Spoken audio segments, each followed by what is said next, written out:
Good morning! Reporting to you live from my garden on this self-care Sunday. Hopefully my Wi-Fi connection will stay good. I think I need to move my router box closer to the back door. But I want to know, how do you use dental floss in your garden? I found this really cool way that I was super excited about because, like, for real, who keeps twine or string around anymore?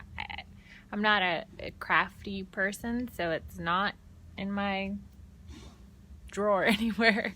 But here's what I discovered. This is some lemon balm that I just harvested this morning from my garden. I mean, it's still going amazingly well. So I want to dry it and make lemon balm tea. Won't that be amazing? It's going to be so good. And there's lots of other things you can do with it too, but that's the first thing I'm going to start with. I got to take this stuff slowly here. But look, here it is.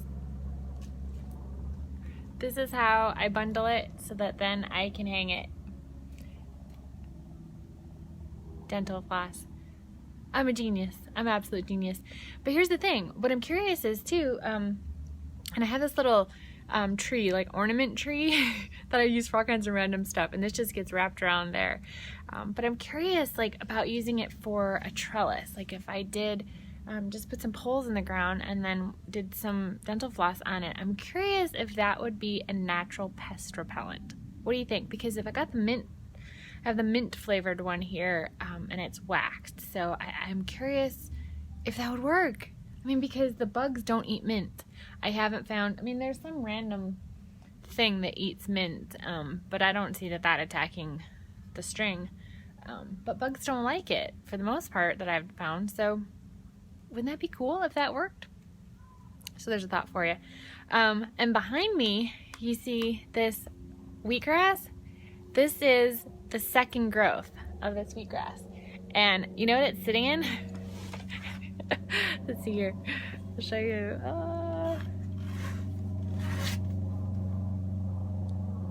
It's sitting in like a cake pan, a cake sheet. No holes, no drainage, no nothing.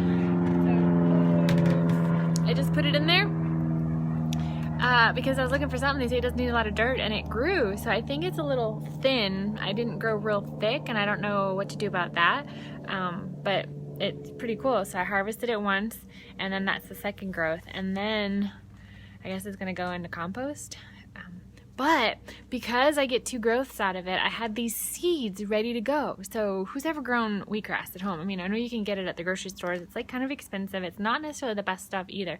You look at it, a lot of times it's got this, like, what do you call it? I can't think of the word, but it's got something growing on it, like towards the roots, you're gonna see this white fuzzy stuff. I mean, that's kind of like mold growing up. You don't really want that. So you can make it yourself, fresh.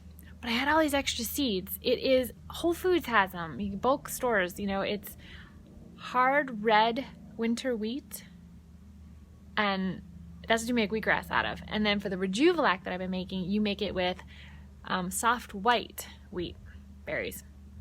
I don't know the reason for the difference, but I'm just doing what I've learning so far. But I had these extra berries already soaked and sprouted, and they had little tails on them, and they were ready to get planted in that tray there, but it was already occupied. So I was like, this would be a shame to waste them. So what did I do? Here's my next genius idea. Check this out. Let's see, right here. Where is it? If I get down low enough so you can see. This is my wheatgrass plot. Isn't it amazing? I just threw the seeds in here. I planted it, I pushed down on it. I just kind of mixed up the dirt, and then I used a brick to really mush it down to make it flat. Apparently they like to have a platform to grow on. And then, whoa, if I can reposition myself here. And then I just threw it down and put a little bit of dirt on it. So check it out. If I can get the camera over there to it, with my hand is in the way. So let's see how to do this. But look, can you see these? I mean, it's crazy what all it's doing. Hopefully you got a look at that.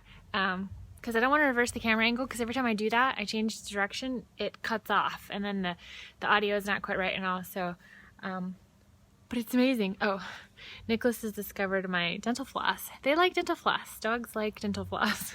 At least mine do. So there it is. And what I've been doing is I've got this cloth, really thin and super sticky, so it even picks up, you know, all kinds of stuff, sticks to everything, which is good because it helps hold it down. But I just wad it up and threw it over top because I don't know if it needs to be protected or not, but I thought couldn't hurt. It's just sprouting. Why not give it a little more warmth? But I'm curious, does winter wheat really grow in the winter like the name? I mean, I sprouted it in the house, but I wonder if it would even have just sprouted on its own in the dirt. I don't know. But anyway, I'm excited about it. My wheatgrass was the sweetest wheatgrass I have ever tasted. When I made some juice out of it, it was super good. Crazy. And we'll see what this turns out like, so I'm excited. And wheatgrass is part of, Nicholas is really going to town. He's like, I want the dental floss, Mom. Wheatgrass is part of the cleanse that my honey and I are doing this month. So starting week 2, we need wheatgrass. So I've been trying to grow it and get ready for that. So there you have it, wheatgrass. Hi, Melissa. How are you? My question for you guys is lemon balm. So you know I'm making some for tea. So I cut this. I'm gonna dry it. Oh, it smells so good. Wow. But what do you do about lemon balm in the wintertime? Because I think it made it through the winter last year, but I can't remember, did I have to trim it or what? Because I have this big bush, and I know that's not just from this year because it got transplanted too when we moved, so I'm not sure what you do about lemon balm in the wintertime. I mean, it's still, obviously, look, it's still looking green, but the nights are going to be getting colder, and I wonder if I should just harvest everything I can from it, in essence, then cutting it back, or if I should just let it go, know it's going to be there all winter, and I can get some more from it. So, I don't know. Oh, you do? Well, thank you for the support. I so appreciate that you stopped by and checking me out. I didn't know that you were always watching. So, thank you for commenting. So cool. So, if you got any ideas on lemon balm, what I do with it for the wintertime, let me know. And we got all these little prop planes going by this morning, so... But there's my update for you. I just wanted to share that with you real quick. My wheatgrass experiment I got going on, and then my little pot I've got going down here with the wheatgrass coming up. I will share more pictures as that keeps going. And here's my usage for dental floss. The dogs like it too. I need your help with my lemon balm for the winter. What am I gonna do with it? So hope you guys have a wonderful self-care Sunday. Take some time for yourself. Do something that brings you joy. Clearly my garden brings me joy, so that's why I wanted to share it with you, and share what you're doing. I would love to hear about it because I need more ideas too, right? And I'd love to share in the joy with you. So this is Tiffany Almazan with Life of Joy in the Garden, signing off for now. Bye.